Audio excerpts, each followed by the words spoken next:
Jeg lekte bare mye og var glad og bekymringsløs, holdt jeg på å si, til jeg en dag når jeg var 18 skulle prøve min første uskyldige diett. Men det belønning du får når du da spiser mye? Det ikke egentlig en slags straff overfor deg selv? For meg da, så var det sånn at når jeg så på den smågodthylla, for det var liksom mønstret mitt, at jeg var så streng og hard med meg selv, mens jeg visste at når jeg bare skulle gi litt opp, og plukke den svære posen med smågodt, og kanskje kjøpe potetgull og is, og det var ganske store mengder, så visste jeg at nå skulle jeg føle på kjærlighet. Visste jo ikke at det var noe som kaltes overspising eller emosjonell spising, eller at noen andre hadde det sånn. Det jeg ønsket meg var jo nære relasjoner, og føle meg elsket og akseptert og god nok, bare ved å være med. Det jo litt som du sier, det vendepunktet for meg, det var jo da jeg tok tilbake min egen kraft. Det var jo da jeg begynte å si ja til meg og det livet jeg egentlig ville leve. Altså, alt starter jo med forholdet vi har til oss selv. Og det også litt sånn status å si, jeg så busy, det så hektisk, altså, det bare går i ett. Det har i hvert fall vært det før, og så begynner det å bli en litt sånn ny samtale rundt det nå. Det ser jeg også en utfordring for mange, å være villig til å outsource, eller være villig til å ikke være så busy. Det trygt å gjøre. Det trygt å være på. Jeg verdt noe når jeg produktiv. Ja, men skal jeg ha systemer sånn at ikke jeg trenger å jobbe så mye? Det føles jo ikke trygt. Men så det jo egentlig det man ønsker seg.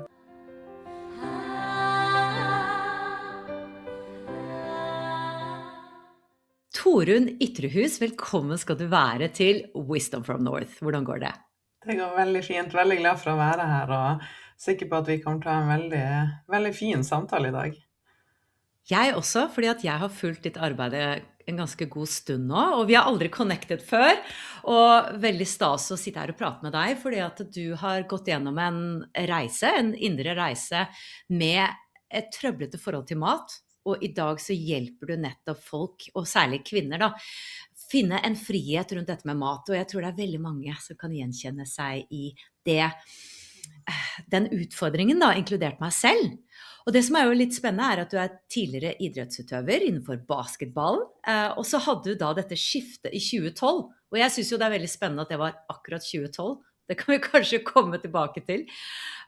Og i dag da, så hjelper du tusenvis av kvinner, du forfatter av Hva du egentlig sulten på? Veldig god titel. Og Body Love Academy og Improving Lives.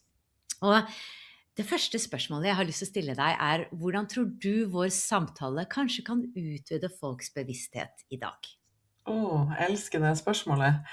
Det jeg håper på jo å så noen frø til de som fortsatt i det at man tenker at det man føler feil, og at man ikke kan stole på kroppen sin, og at man lever litt sånn stramt, til å kunne åpne opp for en større frihet og et større samspill igjen med egen kropp, fordi jeg har jo sett igjen og igjen hvor mye livet åpner seg på andre siden av det, hvor mye mer kontakt vi får med intuisjon og en sannhet i hvordan vi vil leve livet vårt, og at det åpner seg opp så mye mer muligheter og overskudd og energi til å fylle livet med andre ting enn dårlig samvittighet rundt mat og vanskelige følelser og et vanskelig forhold til egen kropp, kanskje. Og det jo ikke sånn at vips, du fant ut av den metoden du har nå intellektuelt, altså dette kom gjennom erfaring og virkelig utfordringer. Og da jeg nysgjerrig på hvordan startet denne spiseutfordringen, og hva var det som skjedde, hva var det som utviklet seg i ditt liv? Ja, det startet jo med at jeg har alltid vært veldig glad i idrett, og drevet med idrett helt siden jeg var liten, og hadde veldig sånn ukomplisert forhold til det her med kropp og mat, og jeg lekte bare mye og var glad og bekymringsløs, holdt jeg på å si, til jeg en dag når jeg var 18 skulle prøve min første uskyldige diett i gåsetegn, som jeg bruker å si. Og det var litt sånn fordi det begynte å bli litt fokus rundt meg på utseende og kalorier og mat, og jeg synes det virket litt spennende.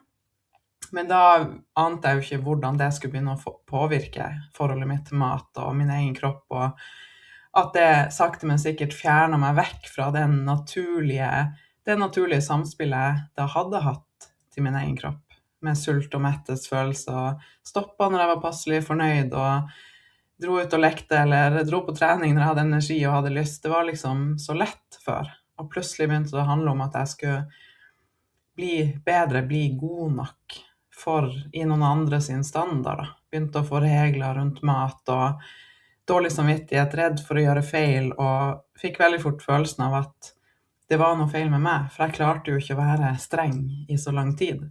Så det startet veldig sånn uskyldig med en diett, og så neste dietten, og så flere regler, til at den kontakten med kroppen min sakte, men sikkert nærmest var stengt av da. Og så outsourcer jeg egentlig mine egne svar for sult- og mettelsesfølelsen min i kalorier, og ikke sant, i regler, og det jeg trodde jeg måtte gjøre for å være god nok.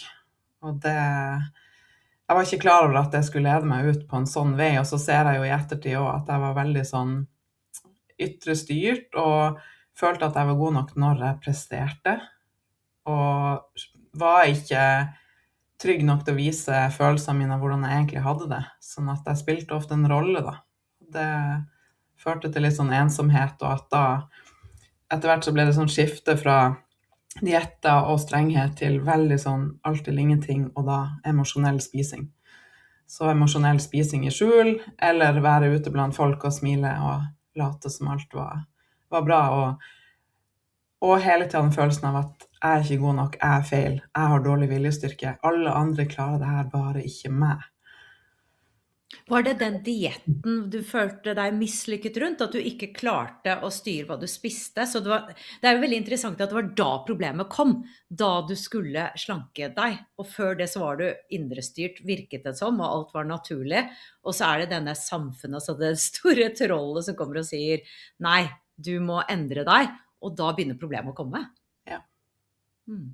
Det var akkurat sånn det var, og i starten var det jo bare veldig sånn uskyldig, og det virket litt gøy, og venninnene mine snakket om det, og jeg skjønte jo ikke, jeg visste jo ikke da alt det jeg vet nå, ikke sant? Jeg har jo vært på en lang reise rundt det her, og det er jo noe av det jeg skulle ønske jeg visste mye tidligere, at det var jo ingenting feil med meg, snarere tvert imot, og kroppen min prøvde jo bare å hjelpe meg. Mens jeg straffet den og tenkte hele tiden at det var feil, og det som skjer når vi er fast i det, er jo at det begynner å påvirke forholdet til oss selv, og måten vi lever livet på, det snevrer seg mer og mer inn. Så jeg hadde ikke så mange nære relasjoner, fordi jeg visste jo ikke den jeg egentlig var.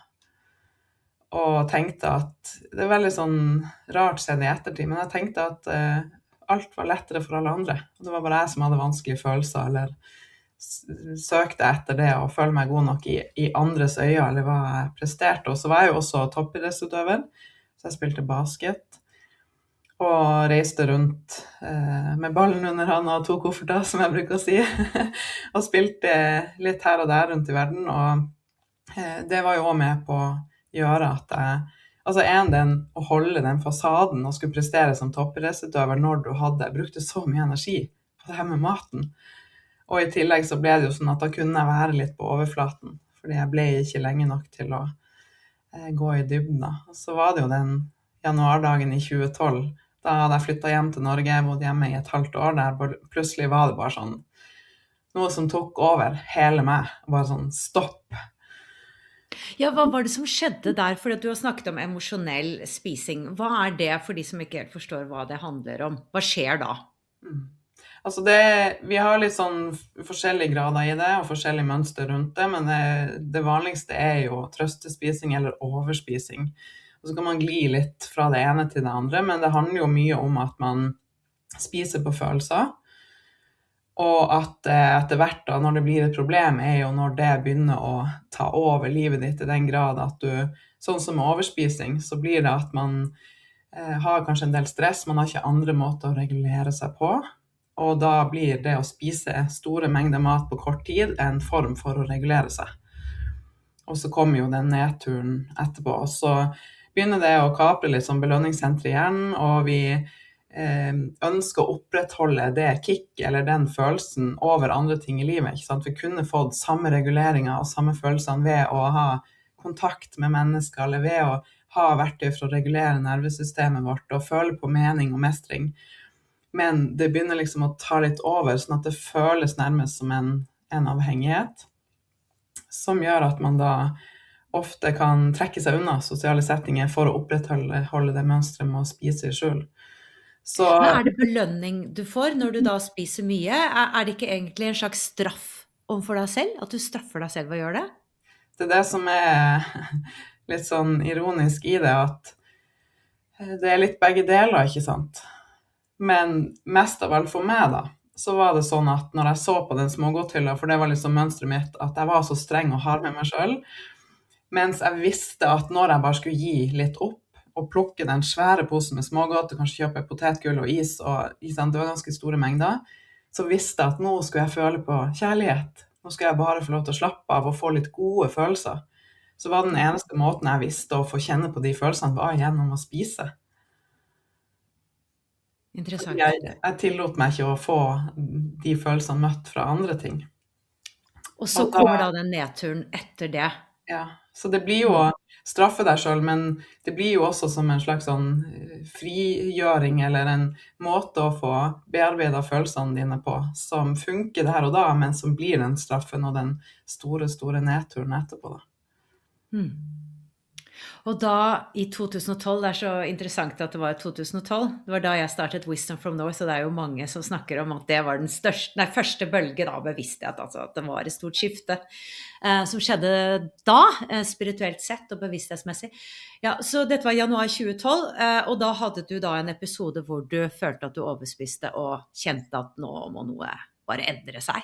Ja, og veldig spennende at du delte det, for det visste jeg faktisk ikke, men det resonerer veldig med meg, fordi at jeg følte at det nærmest var noe utenfor meg som bare tok kontroll.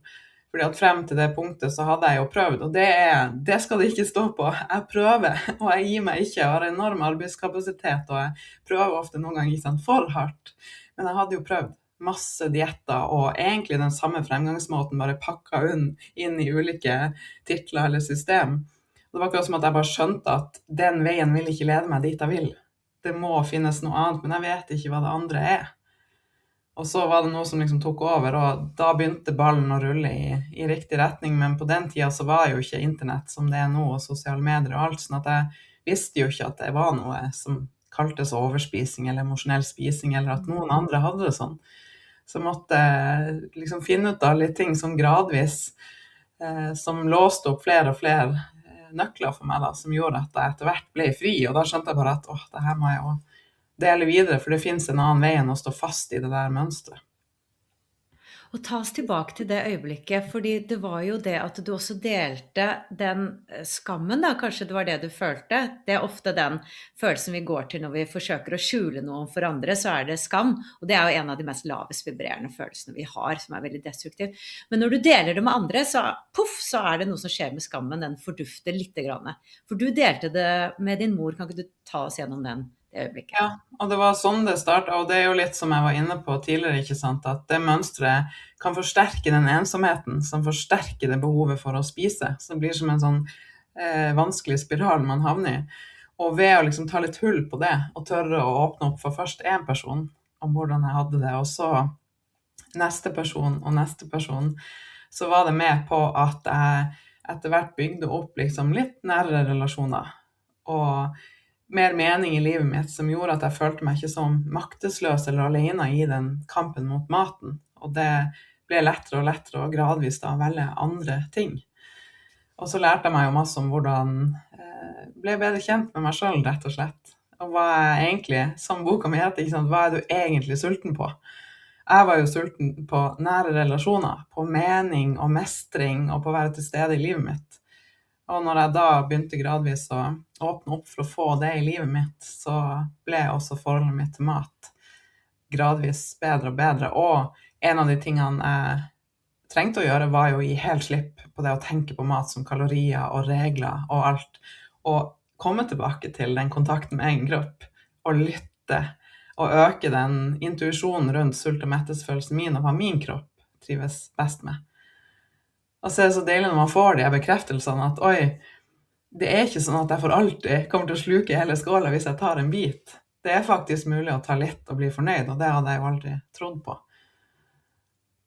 Spennende. Og det har jo også med hjernen å gjøre og mønster, og jeg har lyst til å komme tilbake til det. Jeg har bare lyst til å ta tak i dette med å dele, fordi Jeg tror kanskje at mange av oss er redd for å dele, fordi vi vil ikke bli sett, eller at noen synes synd på oss. Så la oss si du delte, ikke sant, at jeg har et issue med overspising, eller jeg delte om ja, mine spiseproblemer eller min depresjon.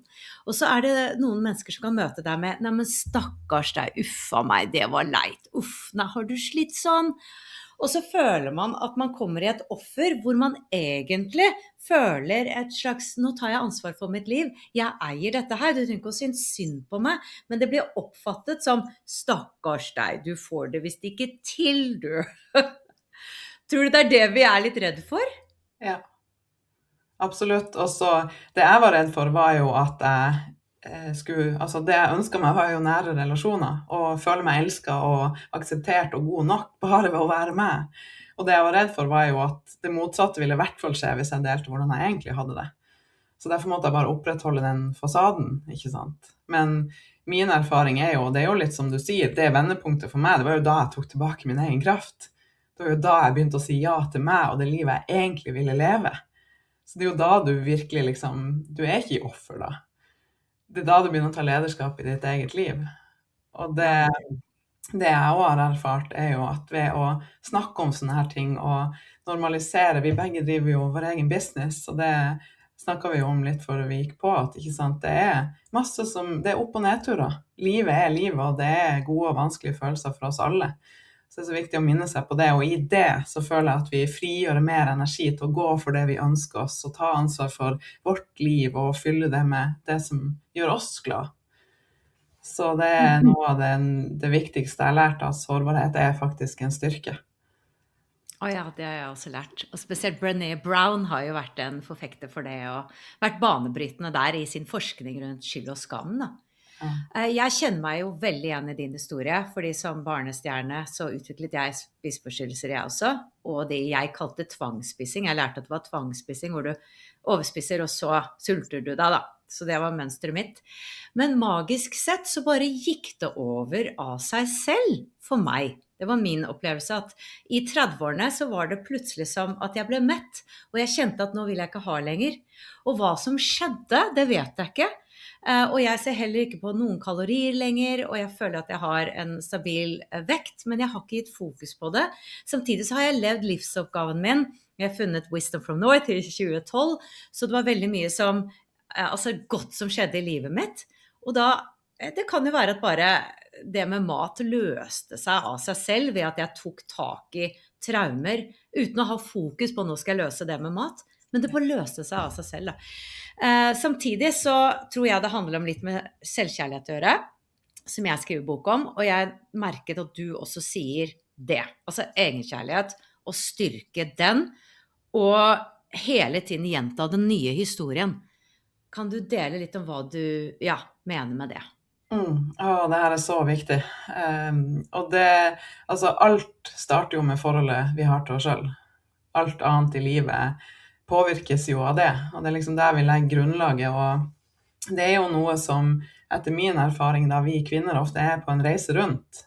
Jeg bruker å si at vi blir liksom født gode nok, og vi kan egentlig bare være oss selv i møte med verden, men så er det mye som skjer som får oss til å begynne å tvile på det, og så begynner vi å prøve å tilpasse oss, og ikke sant, vi vil passe inn og høre med gjengen, vi vil overleve, og alle de tingene, det vet vi jo så godt at det er så i vår biologi, at det sitter så sterkt da med den frykten for å havne utenfor.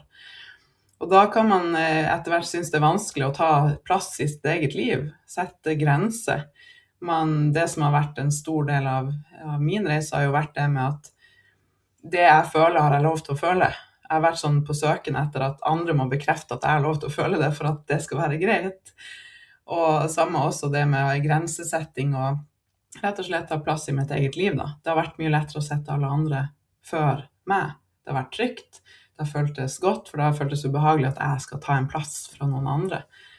Og så har jeg bare skjønt at vi viser vei på en helt annerledes måte når vi starter med forholdet til oss selv og møter opp med en mer sånn full kopp da, hvis man kan si det på den måten. Og at egenkjærlighet kan skapes i de små daglige valgene vi tar hver eneste dag. og at det kan se forskjellig ut for alle med å ta utgangspunkt der man hva man trenger for å styrke den relasjonen, men det handler jo mye om å begynne å møte opp for seg selv, og tørre å si ja når man mener ja, og tørre å si nei når man mener nei. Og så romme sine egne følelser, så man ikke så sårbar og avhengig av at andre skal anerkjenne eller bekrefte sine egne følelser.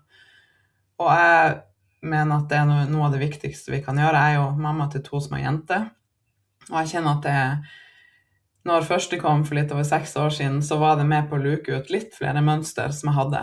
Sånn, ok, jeg vil ikke at hun skal se mamma stå i speilet og rakke seg selv ned. Jeg vil ikke at hun skal se mamma tvile på seg selv, men jeg vil også at hun skal se en mamma som går for det hun vil ha, men som har følelser, og at det lov til å føle. Så det har hjulpet meg veldig med å lande enda tryggere i. Det fortsatt en reise for meg. Det jo liksom helt nye lag og nye nivå i det her. Nå jeg jo blitt tobarnsmamma, og da møter man nye nivåer i det. Men egenkjærlighet, det noe som ligger i bunnen i alt jeg snakker om å formidle. For det mener jeg noe av det viktigste vi kan gjøre, å være ærlig med oss selv, og ta litt mer ansvar, og være villig til å investere i oss selv, og putte oss selv litt høyere opp på den to-do-lista. Være nysgjerrig på oss selv. Absolutt. Synes du av og til det litt skummelt å da ha en business rundt det du gjør, som så personlig, med den frykten om at, men hva om jeg sprekker? Altså la oss si det var alkoholisme da, som var tema, ikke sant? At vi begge hadde vært alkoholikere, og så kommer vi ut, og så har vi et program for det, og så videre, og så plutselig så sprekker vi, eller jeg husker jeg intervjuet en kjærlighetscoach, ikke sant? Hvordan finne mannen i ditt liv, og alt var basert på denne historien om at hun fant han som 41-åring, og den eventyrfortellingen. Og så ble det jo skilt, ikke sant? Så hva gjør hun da med programmet og boken sin og alt? Og da ble det jo et program om det da, hvordan å separere seg bevisst da. Så hun fikset jo det. Men har du gjort tanker rundt sårbarheten rundt bedriften din? På den måten da? Ja. Ja, absolutt. Og jeg tenker jo at sånn som sosiale medier nå, så det jo viktig at vi viser at vi hele mennesker, vi også. Nå det med mat og overspising og emosjonell spising, det faktisk helt, altså det ikke noe som eksisterende i mitt liv lenger. Det hadde jeg jo aldri trodd. Jeg trodde at jeg måtte kjempe med viljestyrken resten av livet, men nå går det så av seg selv. Og det betyr jo ikke at jeg bare tar gode valg og sånne ting, men den koblingen i hjernen, og den koblingen ikke der lenger, at jeg tyr til mat på den måten. Men hvis jeg hadde gjort det, så tenker jeg at det bare en styrke, og bare altså empowering, det noen ord som litt lettere å si på engelsk, at jeg villig til å dele det. For da tror jeg at vi viser vei med at vi også mennesker, men det handler om hvordan vi leder oss selv gjennom det. Hvordan vi leder oss selv gjennom de opp- og nedturene, tror jeg minst like inspirerende som at jeg fiksa det, og nå rir jeg på den hesten inn i solnedgangen, og alt flott. Hva tenker du? Jeg synes det veldig viktig og fint at du sier det, fordi at jeg tror det gir litt mot da, til andre som tenker at ja, men jeg kan ikke eller mestrer ikke det jeg vil undervise i 100%. Men det trenger du ikke å gjøre, tenker jeg. Du trenger bare være ett skritt foran, eller noe sånt, det en sånn saying rundt det da. Hvor du kan vise vei, og jeg tror av og til vi lærer andre det vi trenger å lære selv også. Det husker jeg Neil Donald Walsh sa til meg. Ja, det resonerer veldig med meg også. Og gi oss selv tillatelse. Nå jeg jo business coach også, og hjelper jo mange som både ganske nye, men også flere som har kommet og holdt på lenge. Og det jo noe av det viktigste jeg vil hjelpe dem med også, ikke tenke at de må være perfekt eller ha alt figured out, men at de skal være noen steg foran, som du sier, og bare hele tiden vise hvordan de leder seg selv gjennom det som oppstår. Og det jo det vi trenger mer enn noen gang i sosiale medier nå. Det jo det ekte og det nære og det dype, og så mer av det sier jeg i hvert fall. Ja, føler du også det en endring i sosiale medier i forhold til det med autentisitet versus AI, plastic fantastic? Ja. Ja, absolutt. Altså, når man har holdt på så lenge som vi har, så har man jo sett sosiale medier være veldig i endring. Vært med når Instagram startet til hva det i dag, og det har blitt flere og flere som bruker sosiale medier til å markedsføre seg. Og nå med AI så det jo mye som man kan pøse ut innhold i et mye høyere tempo, og mye som ser likt ut. Og da mener jeg da, at det veldig viktig at vi som skal lede andre innenfor ulike felt, hele tiden ærlig med oss selv og villig til å gjøre den jobben med å ha vår autentiske stemme, tørre å dele ekte og ærlig og vise vei da. For at jeg synes i hvert fall kreativitet en veldig spennende del av min jobb. At jeg ikke skal outsource det å skape innhold eller skrive tekster bare til AI, men at det faktisk jeg jo veldig opptatt av energi også. Og jeg opptatt av at det skal komme fra meg, at det skal være en energi bak det jeg deler. Så det jo visse deler i min business som jeg synes viktig at jeg gjør selv. Så det jo hele tiden, og det jo en sånn selvutviklingsreise i seg selv, og sårbart da, når man skal både vise ut av den man men også hele tiden være nysgjerrig på seg selv bak kulissene og lande tryggere og stødigere i hva som vår sannhet, hva som riktig for oss, hva vi mener og hva vi tror på. Og jeg tror det fint å ha med seg det også da, inn i jobben på den måten man komfortabel med å dele. Man trenger ikke å dele alt, men gjerne vise litt mer personlighet og vise oss hvem du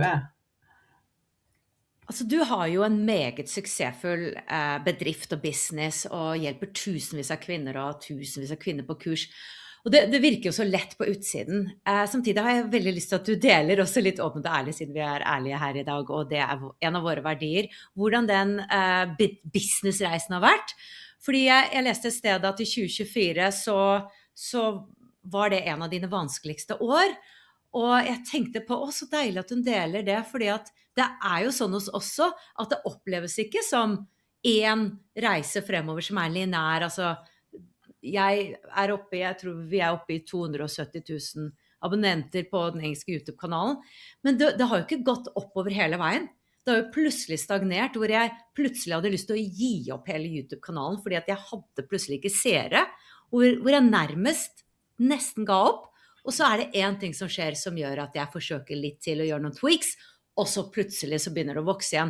Men jeg vet ikke om YouTube legger ned min kanal i morgen, ikke sant? Så det ikke one straight way to path to heaven.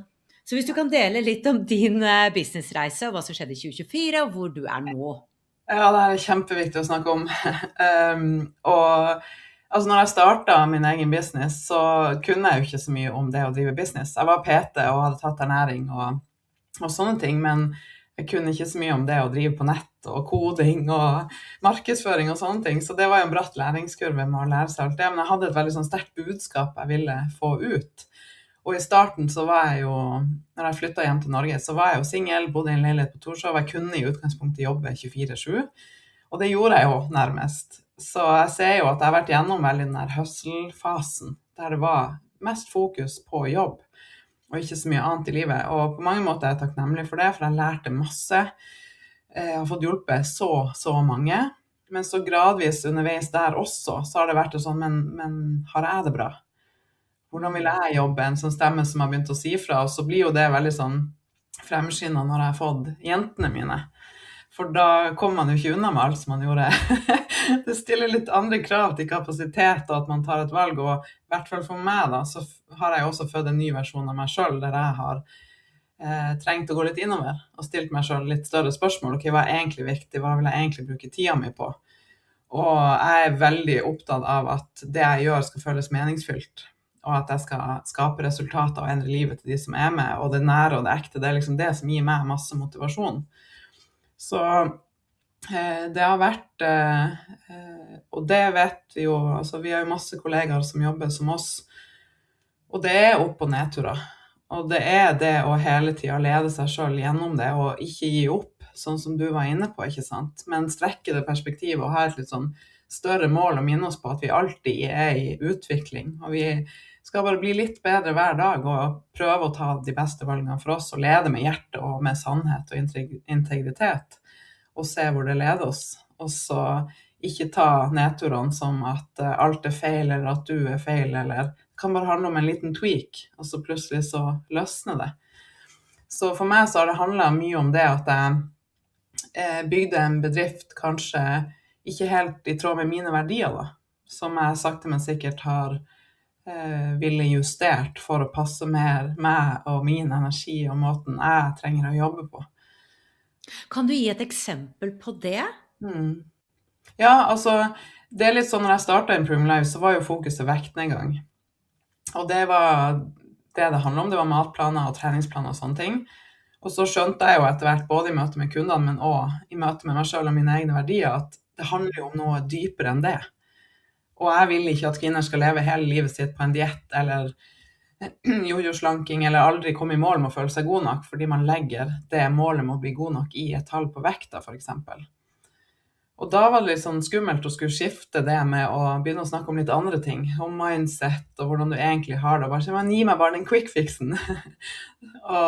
Men så har jeg jo masse fantastiske damer som har vært med meg hele veien, og så har det falt noen av og kommet noen nye til, men det har vært sånne ting som har vært kanskje noe av det mest utfordrende, å tørre å gjøre en endring, og tørre å være sann mot seg selv da, i det. Og nå står jeg i et litt sånn nytt skifte, og det nye, altså det er jo mye som jeg gjør nå som jeg skal fortsette med, men jeg skal også justere litt, så jeg gleder meg til å se liksom hvordan jeg skal justere nå, og en litt ny retning på noen ting. Men tilbake til det året i 2024, og litt tilbake til det at hvorfor jeg synes det her er så viktig å snakke om, er jo for at jeg ser veldig mange hoppe rundt og sammenligne seg med andre sine høydepunkt på Instagram og tenke at ja, men bare jeg gjør sånn, så kommer det til å ta av, eller ja, men bare jeg gjør sånn, eller bruker den strategien. Og så handler det egentlig ikke om strategien. Det handler om energien og hvem det er bak strategien. Den som faktisk møter opp i å levere det innholdet eller den strategien som skapes, som er det viktige. Og at vi er sann med hvilken strategi og hvordan måte er best å jobbe på for meg. Sånn at det kan bli bærekraftig og langvarig, og sånn at vi kan ha det bra i det vi gjør, og ikke tenke, sånn som jeg tenkte veldig lenge, at jeg skal bare komme dit. Da skal jeg begynne å ha det bra. Men jeg må bare komme dit først. Og så flyttes jo det målet hele veien. Så det som skjedde i 2024 var jo blant annet at jeg hadde bygd opp en del av businessen min til at den skulle være stødig og stabil og klare seg uten meg. Det var jo et mål jeg hadde kjempelenge, for jeg hadde lyst til å utvide med flere ting, og så var det en stor endring som skjedde når jeg lå i fødsel, som gjorde at det raste litt da. Og da hadde vi nettopp sagt opp jobben til samboeren min, og det var mye som falt på meg i en ganske sånn sårbar situasjon. Og da begynner man jo å stille mye spørsmålstegn ved, ja, hva er egentlig suksess for meg? Er det her riktig? Jeg skjønner jo nå at sånne ting skjer for oss. Kanskje for å få oss til å stille de her dype spørsmålene og dytte oss i en litt ny retning. Men da, Kan du bare dele, jeg forstod ikke helt hva som skjedde. Altså du var gravid, samboeren din sa opp sin jobb, og du forsøkte å da bygge en business som sto alene. Ja. Men så var det hva var det som skjedde som gjorde at det raste litt? Ja, jeg fikk noen oppsigelser fra det teamet jeg hadde bygd opp, rett og slett. Og det er jo sånn, for dem er det jo en jobb, men for meg er det jo hele livet, eller ikke hele livet, men du skjønner altså, for meg er det jo, handler det om mer enn å bare, jeg kunne jo finne nye, men jeg satt jo der med en ny baby, og jeg sov ikke, og amma og alt det, og trengte liksom å kjenne inn, ok, hvis det her skjer for meg, hva er det da jeg skal skape videre, hvilken justering er det jeg skal gjøre da? Og så har jeg jo tatt tilbake det inn under mitt igjen. Og så er jeg på vei nå og skal gjøre noen justeringer i løpet av året. Så det er sånn, nå når vi snakker om det, så er jeg jo midt i prosessen, ikke sant? Det nye har ikke landet helt. Men jeg tenker det er fint å dele det også. Og normalisere det at det er opp- og nedturer, og at det er viktig å bli lenge nok i noe som du kjenner riktig for deg, fordi sånn som for din del da, så plutselig så løsner det, så lykkes det. Og det kan være fint å teste ulike ting for å få kjenne hva er riktig og hva funker best for meg. Men ikke sammenligne deg med bare det som er på Instagram og tenk at det er lettere eller bedre nødvendigvis. Fordi det ligger alltid masse bak og imellom for oss alle. Absolutt. Og en tanke falt ned. Man kan ikke være stor, eller trenger ikke være stor, og ha fokus på alle plattformer heller. Ikke sant? Og det er tilbake til den sammenligningen, at jeg følte at alle var på Instagram. Men så tenkte jeg, ja, men min passion er YouTube. Det er mer min greie. Jeg må ikke være ekspert på Instagram. Og det føler jeg er ikke helt min greie. Jeg er der, vi er der. Deler ikke så ofte som vi kanskje burde i gåseøyne ha gjort etter disse markedsføringsreglene, som litt usynlige, men som bransjen kjenner til. Men da blir det rett og slett for overveldende for meg, fordi at jeg legger ut så mange episoder på YouTube, som igjen min passion. For det disse lange, dype samtalene, og det formatet da. Så det jeg tror det handler om å våge å bryte disse uskrevne reglene innen markedsføring også, og at det alltid kommer tilbake til denne autentisiteten. Og veldig spennende det du sa også, det uvisse, å være der og kunne tåle å være i den uvissheten som du i nå. Og da ha tillit da, ikke sant, til at ja, men det kommer noe. Fordi jeg har såpass mye erfaring at jeg vet at det kommer til å komme noe på den andre siden, men hva det who knows? Ja. Stay tuned! Ja, stay tuned! Watch this space! Men det jo nettopp den fasen der også, tror jeg at det veldig mange som, inkludert meg selv da, det kan være litt sårbart og skummelt å være i den der mellomfasen, der man har så lyst til å fra hodet styre og få det nye til å bare komme, og svarene til å komme og rushe den prosessen. Men det å tørre å være i den tilliten og stole på at de beste svarene får vi. Det har jeg fått igjen og igjen når vi er villige til å roe litt ned. Og gå litt mer innover, og gå litt saktere. Da har jeg sett det så mange ganger at så mye jeg gikk glipp av når jeg spurte av gårde, som jeg nå ser så tydelig for jeg har vært villig til å stoppe litt opp, ikke sant? Og da kan vi ha mer hele oss med i det vi gjør. Og jeg mener jo og tror så sterkt på, ikke sant, at vi i vår business og i livet vårt, altså vi vår viktigste ressurs da. Og det viktigste jo at vi har det bra. At vi gjør noe sånn som du setter ord på, ikke sant? YouTube mer min greie. Fantastisk, gjør det. Vi trenger ikke å være synlige overalt, for det vil bare tappe energien vår. Så jo mer vi klarer å være tro mot oss og følge den veien, jo sterkere og mer magnetisk føler jeg at vi blir da, og treffer de riktige som vi her for å vise vei for. Ja, og jeg tror absolutt at vi alle treffer noen, og vi trenger ikke å treffe alle, fordi at hvis alle hadde fulgt sitt kall da, så føler jeg at det hadde vært mye mer balanse i verden, fordi alle trenger det du har å bringe frem da.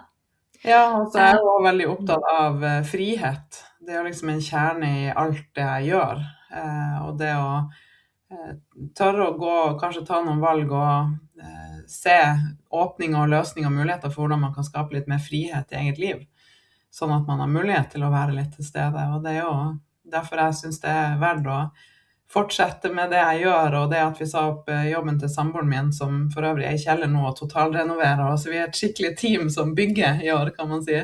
Det har vært så fint for oss som familie, og det tenker jeg veldig, veldig viktig, at vi prøver å skape litt mer den friheten og plass til å ha med oss selv på veien, og mulighet til å lytte inn da. Og hva tenker du med de som da ønsker å starte sitt eget, eller kanskje har gjort det allerede og på vei, eller har en bedrift, og så tenker de, ja, men jeg kan ikke bli syk. Altså, hva skjer? Alt i min bedrift avhengig av meg, og hvis jeg ikke der, så faller alt. Dermed den friheten jeg ønsket å skape for meg selv, ikke eksisterende, egentlig. Ja. Nei, der tenker jeg at det veldig viktig å bygge opp litt rutiner og struktur, og ha med seg det maskuline inn i det da, sånn at man har mulighet. Det synes jeg kjempeviktig, å kunne være til stede i eget liv, som jeg sa. Og da det jo masse man kan gjøre med systemer, rutiner og strukturer som gjør at man har mer frihet, og at ting kan surre, at man bygger opp noe som surrer og går litt av seg selv også. Og et type innhold kan gjenbrukes til flere kanaler, og ja, man kan gjøre det, men man må i starten gjøre en liten jobb for å komme dit da. Ikke sant? Man må være litt tryggere på sitt budskap, og hvem man her for å hjelpe, og hvem man snakker til, og lære seg litt sånn veien for å komme ut med det, hvordan treffe og nå de riktige, og sette det i et system. Og så kan man begynne å se på sånne ting som gjør at man, det jo mange som snakker om den friheten, og tjene penger mens man sover og alt sånn, og det fint det, men vi må bare tørre å bygge opp noe for å komme dit da, og så være villig til å, det ser jeg også en utfordring for mange, å være villig til å outsource, eller være villig til å ikke være så busy. For mange jo det veldig trygt. Det trygt å gjøre. Det trygt å være på. Jeg verdt noe når jeg produktiv. Så det jo også, ja, Det mye mindset i det jeg gjør også, for det liksom å møte den delen i deg som kanskje synes det er virkelig skummelt å skulle roe ned, og ja, men skal jeg ha systemer sånn at ikke jeg trenger å jobbe så mye? Det føles jo ikke trygt. Men så er det jo egentlig det man ønsker seg. Mange som starter for seg selv gjør jo nettopp det fordi de har et budskap de brenner inne med, men også fordi de vil ha frihet. Og det også litt sånn status å si, jeg så busy, det så hektisk, altså, det bare går i ett. At det en sånn saying vi har, som viser how important we are. Ja, det har i hvert fall vært det før, og så begynner det å bli en litt sånn ny samtale rundt det nå. Men jeg tror det er jo litt sånn, det kan være lett å føle når man går inn på Instagram, at det et så høyt tempo. Og at man sammenligner, man ser jo kanskje 20 stykk, og så blir det en sånn liste med ting man føler man selv burde gjort. Og det jo ikke sånn det men da kan man ofte hele tiden ha den følelsen av at man henger etter. At alle gjør så mye mer, og hvis jeg hadde bare gjort det sånn, så hadde det føltes annerledes ut. Så det synes jeg veldig viktig, sånn som sosiale medier nå da. Og ikke miste seg selv i det. Og vi som skal jobbe der, at vi har stødig fotfeste i vårt eget liv og våre verdier i møte med sosiale medier. Jeg synes det så fint å huske på det, the why, hvorfor jeg gjør det jeg gjør, og minne meg selv på det. Når jeg redd, eller når jeg synes det skummelt å dele noe, for eksempel i dag så delte jeg noe på sosiale medier som jeg synes var skummelt, og delte om en opplevelse da, som jeg kjente i kroppen. Og var ganske ærlig med at ok, dette her gikk inn på meg, jeg kjente det i nervesystemet, og så kommer det jo masse tanker inn i hodet, ja, men kan jeg dele det? For da forstår jo folk egentlig hvor sensitiv jeg og at jeg ikke hardhudet. Og så tenker jeg, men hvorfor skal jeg være hardhudet? Oi, der kom en overbevisning om at det mer akseptabelt å være hardhudet enn tynnhudet. Det å være sensitiv, det litt sånn, henger litt sammen med svakhet i meg. Altså det tydeligvis en overbevisning jeg fremdeles har noe energi rundt da. Så det en veldig spennende reise da, og i personlig utvikling, altså i forhold til det å drive en bedrift, og da gå tilbake til the why, det var jo poenget mitt, det styrker mitt mot da, til å faktisk legge ut det innlegget da. Ja, og det tenker jeg så fint å senke skuldrene litt og gi seg tillatelse til å bare prøve litt, teste litt forskjellige ting, og at det ikke må være riktig med en gang, eller få så mange kommentarer, eller gi slipp på det, og minne seg på igjen at vi i evig utvikling og evolusjon, og vi finner ikke helt våre svar hvis vi ikke villige til å teste litt. Vi vet ikke helt hva som virkelig vil lande der ute hvis vi ikke tør å teste litt, og da det viktig å ikke være så hard og streng med seg selv, og kunne sitte med det som kommer opp, for det ofte mye gaver i det, ikke sant? Sånn som du beskriver her, at det var noe som kom opp i deg, og da en gave å kunne sitte litt med det, og være nysgjerrig på det. Absolutt. Torunn, dette har vært veldig spennende å ha deg på besøk, og jeg har noen litt generelle spørsmål. Hvis du hadde hatt en tryllestav og kunne endre noe med det norske samfunn, hva ville det vært? Hva ville du ønske deg? Da vil jeg ønske at det var mer tilrettelagt for at familiene kunne leve litt saktere og ha litt mer tid sammen, rett og slett.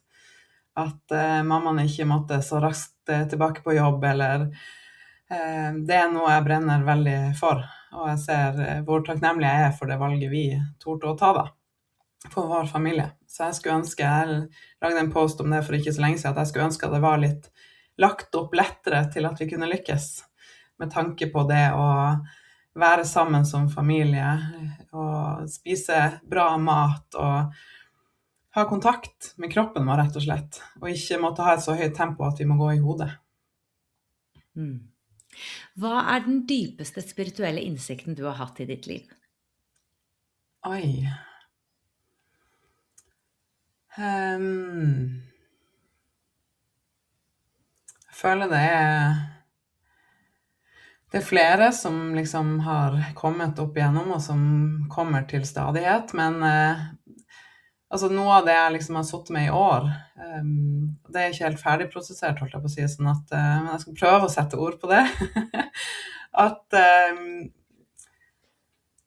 ja, det en slags sånn tillatelse til å føle seg litt mer fri, og ikke ta alt så alvorlig med at vi alle ett da, og at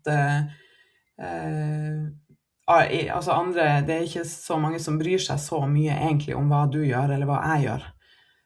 Og det viktigste vi kan gjøre er liksom, jeg har før tenkt veldig sånn, nå ble det her litt sånn flere ting i ett, men jeg har tenkt før at det handler om å liksom, jo flere jo bedre, og volum, ikke sant, i businessen min. Og det er fint hvis de riktige finner meg og får hjelp gjennom mine ting.